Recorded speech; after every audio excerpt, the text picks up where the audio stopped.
Sean Jones grew up on the east side of Detroit, where ambition had to fight hard just to breathe.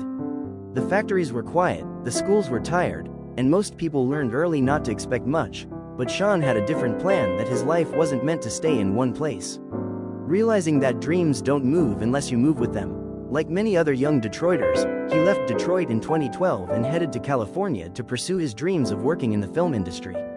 He was happy after settling in, as he was meeting many people. California hit hard and fast.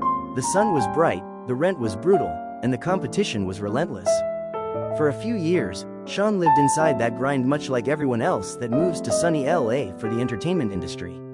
He learned much about the film industry, hoping to gain capital to one day make his own films as he dreamed. And while he loved film, something unexpected happened. He started spending time around creatives who celebrated wine, not just drinking it, but respecting it, talking about soil, climate, barrels, and time. Wine wasn't just a drink. It was a story aged into flavor. Curiosity turned into study, study turned into passion.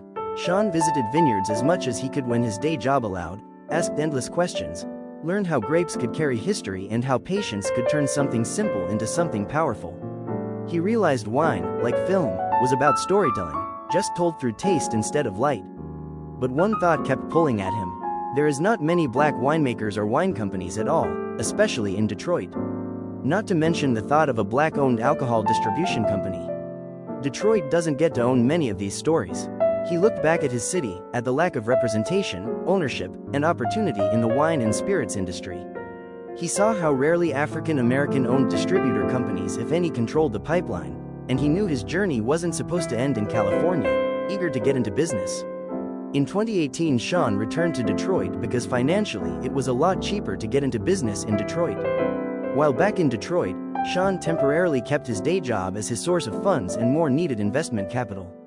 Determined to get into distribution, he and his cousin started selling their own bottled water brands that Sean had previously started in 2017, calling it Speed Water due to his experience in the sport of track and field.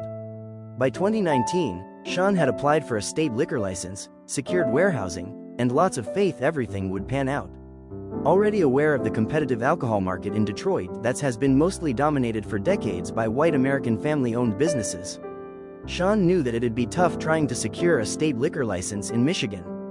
Unlike many other states, Michigan was a controlled state, so the laws that embodied the liquor industry were quite closed niche. Highly aware there were no existing African American-owned wine and spirits beverage distribution companies, he set out to make history of his own, returning to Detroit with knowledge, vision, and purpose.